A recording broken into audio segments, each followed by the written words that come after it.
Your favorite dish? We went to the Crawfords' home after he'd spent a couple of days working out his federal and state income taxes for the year. For our benefit, he tried to estimate all the other taxes he had paid as well. In the end, though, he didn't discover much that will surprise anybody.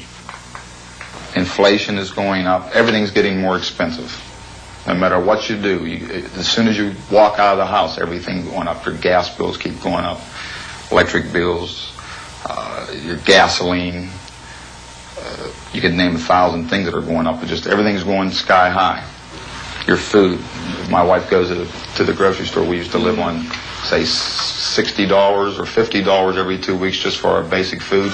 Now it's $80 or $90 every 2 weeks. Things are just, they're going out of sight as far as expense to live on. Like I say, it's getting tough, and it seems like every month it gets worse and worse, and I don't know where it's going to end. At the end of the day, I've spent nearly $6,000 of my earnings on taxes. That leaves me with a total of $12,000 to live on. That might seem like a lot of money, but 5-6 years ago, I was earning $12,000. How does taxation without representation really affect how much the Crawford family has left to spend after it's paid its income taxes? Well, in 1972, Bob Crawford earned $12,000. Some of that income was not subject to income tax. After paying income tax on the rest, he had this much left to spend. 6 years later, he was earning $18,000 a year. By 1978, the amount free from tax was larger, but he was now in a higher tax bracket, so his taxes went up by a larger percentage than his income. However, those dollars weren't worth anything like as much. Even his wages, let alone his income after taxes, hadn't kept up with inflation. His buying power was lower than before. That is taxation without representation in practice. We had a number of you brothers that are sitting here today that were with us on that committee, and I'd like to tell you one of the things. There are many traditional scapegoats blamed for inflation. How often have you heard inflation blamed on labor unions for pushing up wages? Workers, of course, don't agree. But fellas, this is not true. This is subterfuge. This is a myth. Your wage rates are not creating inflation. And he's right. Higher wages are mostly a result of inflation rather than a cause of it. Economists in this country. Indeed, the impression that unions cause inflation arises partly because union wages are slow to react to inflation. And then there's pressure to catch up. On a day-to-day basis, trying to represent our own members. But that, in fact, is not the case. Not only can we not play catch-up, we can't even maintain a wage rate commensurate with the cost of living that's going up in this country.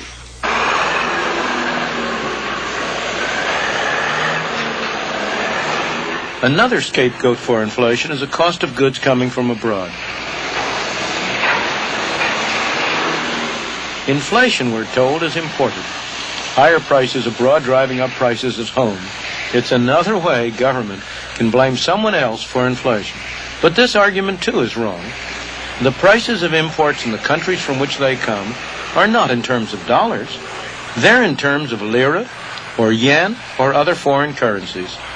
What happens to their prices in dollars depends on exchange rates, which in turn reflect inflation in the United States.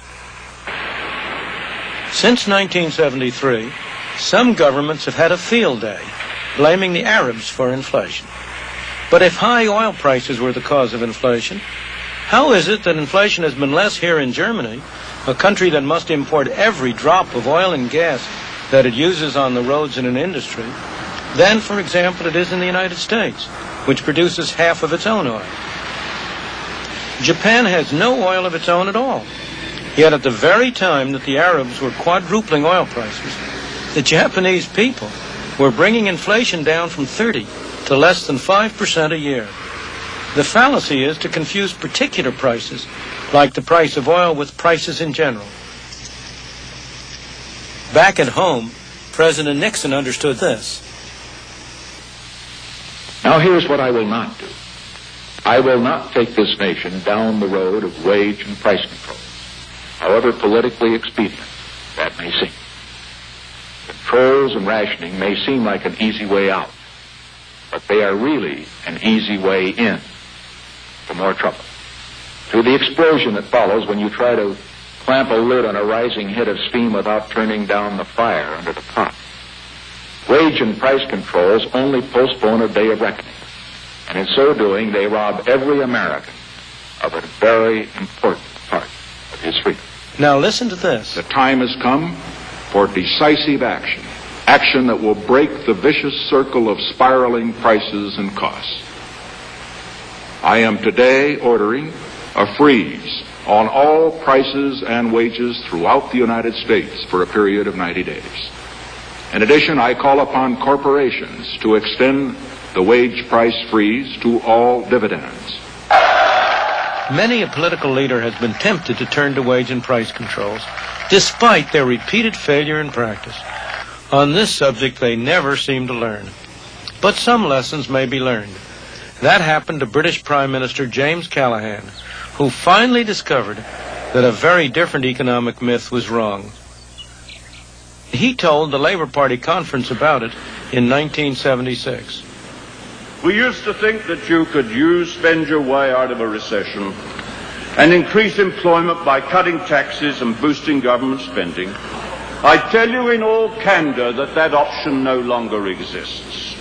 It only worked on each occasion since the war by injecting a bigger dose of inflation into the economy, followed by a higher level of unemployment as the next step. That's the history of the last 20 years.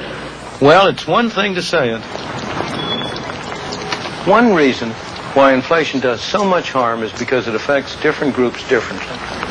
Some benefit, and of course they attribute that to their own cleverness. Some are hurt, and of course they attribute that to the evil actions of other people. And the whole problem is made far worse by the false cures which government adopts, particularly wage and price controls.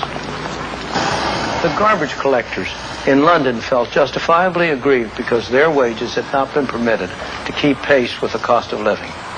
They struck, hurting not the people who imposed the controls, but their friends and neighbors who had to live with mounting piles of rat-infested garbage.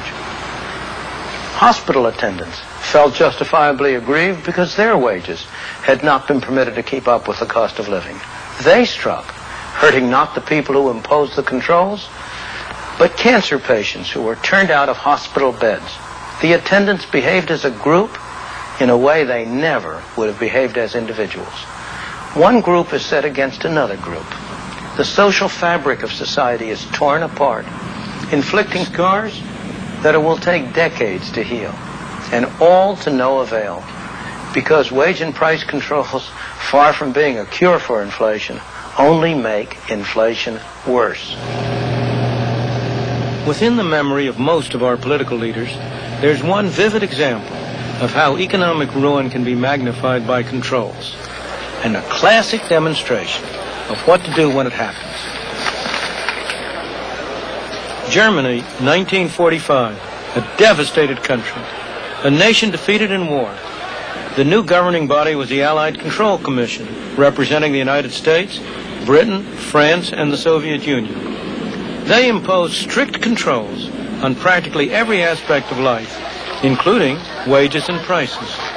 Along with the effects of war, the results were tragic. The basic economic order of the country began to collapse. Money lost its value. People reverted to primitive barter, or they used cameras, fountain pens, cigarettes, whiskey as money. That was less than 40 years ago.